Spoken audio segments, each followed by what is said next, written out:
This is your fitness coach, Carl, and today we're going to do some simple strength from the floor for your hamstrings.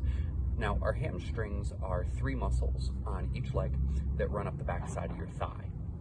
Now, their main job is to bend your knee and to extend your hips. So if we're thinking about this in a gym exercise, this is a leg curl, like seated in the chair with your legs out in front and you're gonna bend your knees. Or for the extension, maybe like a Romanian deadlift. But like I said, we're gonna keep you on the floor today, and we may not have gym access where you can find a leg curl. So let's look at some simple ways that you can strengthen the backside of your thighs using very minimal equipment. All I've got out today is my yoga mat, and I'm gonna use the Swiss ball. So I'm gonna get the block out of the way. And I'm actually gonna start off from the low back today. So as I said, one of the main jobs of the hamstrings is to extend the hips. So we're gonna work on extension of the hips. This is just a floor bridge, very gentle. We're starting off with a very gentle motion, up and down.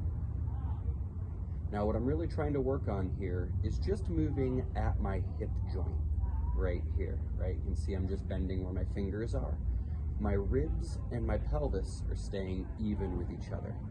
And when I come down, kind of the top of my butt touches, my low back is not really touching. Yours might, but mine doesn't. And then I'm lifting back up, right? I'm not coming all the way down and flopping down and then lifting up. And I'm also not rolling down on this one. I'm trying to keep my torso still, right? Nothing is moving here. Everything is happening down below that. So what muscles are lifting me? Well, you can probably tell me if you're doing these with me. I feel my butt and I feel my hamstrings. Those are the muscles that extend your hip. I'm also starting to feel my low back a little bit. You know, those muscles are working to stabilize my spine. That is totally fine here. Okay, so what if you're saying, Carl, well, this is pretty easy. I'd like to crank this up a notch. Well, let me show you how to do that. I'm gonna come down and I'm gonna cross one ankle over the opposite knee. So I call this the figure 4 position, right? I'm ready for a twisting crunch, or I really feel a little butt stretch from there as well, but I'm gonna do my bridges from here. So I'm gonna go ahead and lift up. Now, did you notice when you lift up that your body wanted to shift over to the side? I want you to make sure that you're staying in that plane where your heel and your hip are lined up. Your foot didn't become a center post in the middle of your hips. And it's just up and down the same way. Now what you want to do is make sure that, hi Sadie, can you get out of the way, baby? You want to make sure that however many you do on one leg, you do on the other leg as well. So I'm going to go ahead and switch. You can switch with me. So set your feet down. They're in the same position you'd be in for your bridge, about hip width apart. Cross your ankle over your knee and lift up and down. Now, if you notice you're wobbling, go ahead and press your hands down into the floor a little bit to help stabilize you. If you'd like this to be a little bit harder, you can lift your hands up like so. Now make sure that you're still keeping that really good form that we learned from the 2-legged bridge. Okay, I'm going to do 2 more here.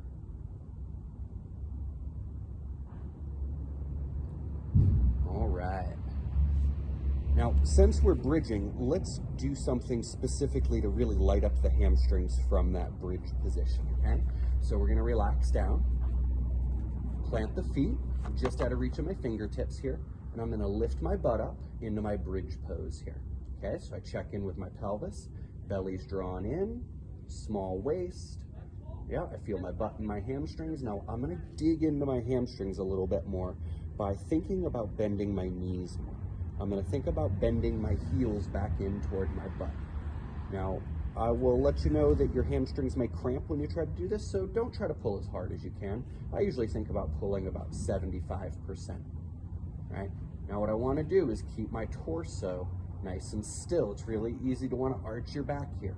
So tuck your pelvis a little bit, squeeze your butt, squeeze your hamstrings, and think about pulling your feet toward your butt. Good, and relax. Just still into our bridge. We're gonna do that one more time. We're gonna hold for 10 seconds, okay? So I want you to plant your feet, prepare your abs, and pull your feet in toward your body. You may feel that your shoulders actually kind of slide toward your heels because there's a lot of weight on them. And we're gonna pull for 3, for 2, for 1, and down. So really simple exercise there. I call that the bridge with isometric hamstring curl. Now you can do that on one leg, but I don't recommend it. It's pretty hard. Okay, so let's look at one more exercise group here. And what we're gonna do is we're gonna bring in our Swiss ball. So remember, Swiss ball is just a big round ball. This one needs a little bit of air, but it'll work for our purposes today. So I'm gonna start off with my heels up on the ball in my little bridge position. Okay, so my legs are straight, and I'm just gonna lift up. Now I've got a nice straight line from my shoulders all the way through my heels.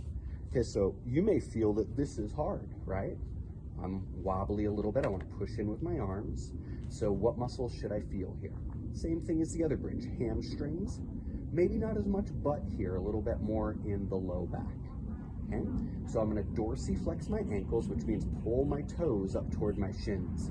Now keeping my hips right where they are, I'm going to bend my knees and my hips, bringing my heels in toward my butt, and then push back out. Now notice that my torso isn't moving at all, staying nice and stationary. I'm working on not overarching my back and lifting, right? It's okay to lift, but that's a different exercise. Right here, we're really working on stabilizing as we pull. Now, one thing I notice is that the ball's starting to slip away from me a little bit, so I'm just gonna bring it in a little closer. And I'm gonna do 5 more. Do them with me. Pull and push. Good. 1, 2. It's snow falling off the roof. 3. 2 more. Now I really feel my hamstrings. I also feel my calves a little bit. Good, and let's bring them out and relax. So that's the Swiss ball leg curl. Now I'm gonna throw in one more bonus exercise. It's gonna be from that bridge pose again. And notice how a lot of these exercises are working our core as well, our abs, our back, and our obliques. Okay, so let's push in, bridge up, find your nice stable position. What you're gonna do is lift a leg. Now it's not about how high you can lift a leg, right? It's just about learning to stabilize there without shifting side to side, right? So if I just lift this much, that's actually harder than lifting higher. Lifting all the way up like this allows your body time to shift, and it's a lot easier. Let's do 2 more each way. 1 more each. Last side, and down, and relax. So there are 5 exercises that you can do right from your back using only a mat and a Swiss ball to strengthen the muscles on the back side of your legs, your hips, and the muscles that control your spine. This is your fitness coach, Carl, and I hope this has been helpful.